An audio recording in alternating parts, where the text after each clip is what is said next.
Hi, I'm Ron Barth, President and CEO of PANPHA. Welcome to the first of what we hope to be a series of video blogs where we will be discussing issues important to Pennsylvania senior service providers. We intend these to be a series of blogs where we invite policymakers, officials, legislators from Pennsylvania to hear their viewpoints. Today we have Representative Cheryl Delosier of the 88th Legislative District, primarily located in Cumberland County, and she is going to be with us to discuss what we can expect in the new legislative session that will be beginning in January of 2011. Welcome, Representative Delosier. Thank you. Cheryl. Thank you for the invitation. During your first term in the representative, you worked with a number of our PANPHA members on senior issues, and I know that you also did a day shadowing workers at Messiah Village, which they very much appreciated, and hopefully you gained an insight of the trials and tribulations, if you will, that they go through on a daily basis. So we do appreciate the fact that you have tried very hard to understand the issues that are important to our members. You're about ready to begin your second term, and this time, for the first time in your career, you're going to be in the Republican majority. What are the goals that you have for this session? Sure. Well, first and foremost, that day that we spent at Messiah was certainly a learning experience. Working with not only the folks that worked the floor, but also seeing how their interaction was with the residents was phenomenal. And being able to really firsthand understand what they have to do on a day-to-day basis to care for the individuals, in the 88th in particular, being Messiah, but certainly statewide, was certainly a learning experience. And it was one that I appreciated the invitation to, because a lot of people don't probably see that hands-on. And that was something that adds perspective when you hear about certain issues coming down the pike with bills.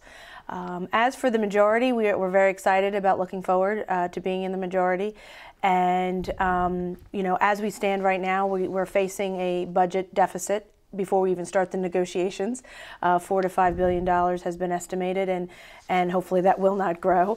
But what we need to do and drive the agenda is to be basically looking at ways to cut costs. We need to stop the overspending of the dollars that we have done over the last, in my opinion, 8 years. And make sure that we're still serving the citizens the way we need to. We have a very large senior population here in Pennsylvania. That is a primary concern, to make sure that those services are taken care of. But we also need to make sure that we're more business friendly here in Pennsylvania. We need to make sure that the spending is not more than we have. The people elected us to make sure that, you know, at home we don't spend more than we have. We have a checkbook. We spend the income that comes into our family home. The government should be doing the same. So I think those agenda items will be the driving force behind what we have legislatively, and hopefully we'll have that good working relationship with the new governor that will be coming in, Tom Corbett.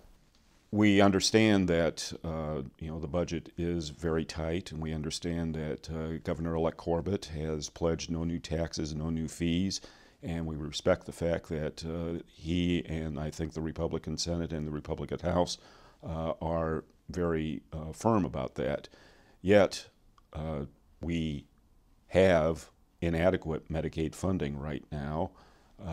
Our members have not received an increase in funding for the last 3 years.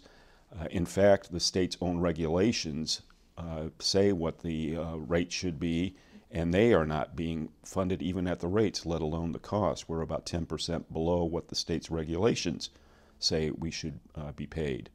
So given that, how do you think that long-term care providers are going to be able to continue to provide the services that the state requires? Well, I think that you hit on one of the issues that it will be paramount to taking a look at in the next administration, is that of regulation. We have time and time again wanted Pennsylvania to be a business state. We want to have our businesses grow, create jobs, create industry. But yet we have seen over the last couple years increasing more and more regulation for the government to tell you how to do your job. I believe strongly that the businesses wouldn't be in business if they didn't know how to do their jobs. And for the state to be playing Big Brother more and more and more, it's costing more than it's actually accomplishing in many times. And we need to take a step back and look at the fact that, are we regulating more than we need to be regulating. Yes, we need to protect the safety. Yes, we need to make sure that there is compliance and that we are doing the job we need to do to protect the citizens of Pennsylvania. But are we allowing the businesses to do their job? Are we allowing them to serve their constituencies in the best way they possibly can? And many times I think these regulations have gone into place, and I would give them the fact that I think they go in with the best intentions.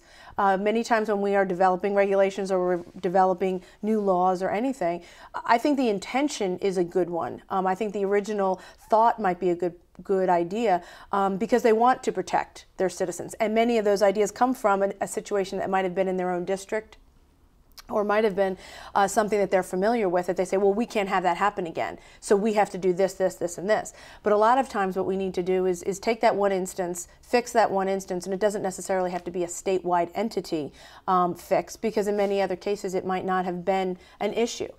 So I think that the over-regulation of government, I think government needs to take that step back, be an overseer certainly, but not someone that's standing there with a hammer saying, you're stepped out of line here and we need to find a way to hammer you. We need to work with the businesses, be more business friendly, and have that ongoing conversation to say, how can you best serve your constituencies and how can we help you do that?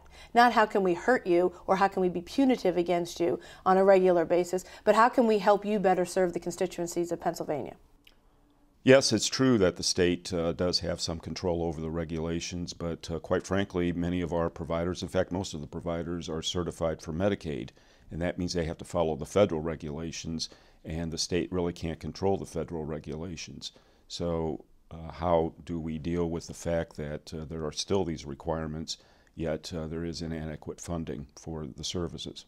Well, I mean, what I would suggest also is the fact that in the assessments and in what Pennsylvania is paying, the state government has not been blind to the fact of that situation and the mandates that are coming down from the federal government.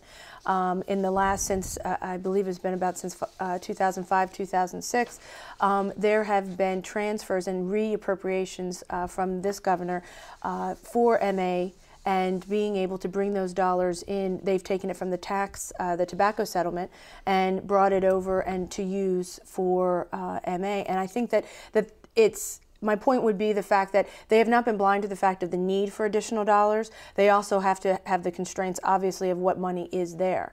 None of us like the fact that we will have to make those hard decisions, and we will have to decide where those dollars are that we do have, where do they go.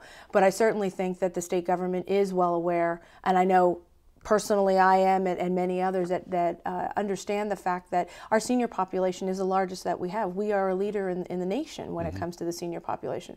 We also have the issue of we not being a job-friendly and a business-friendly state do not create those jobs by the youth that are coming out of college to pay into the system that we have to pay for our seniors.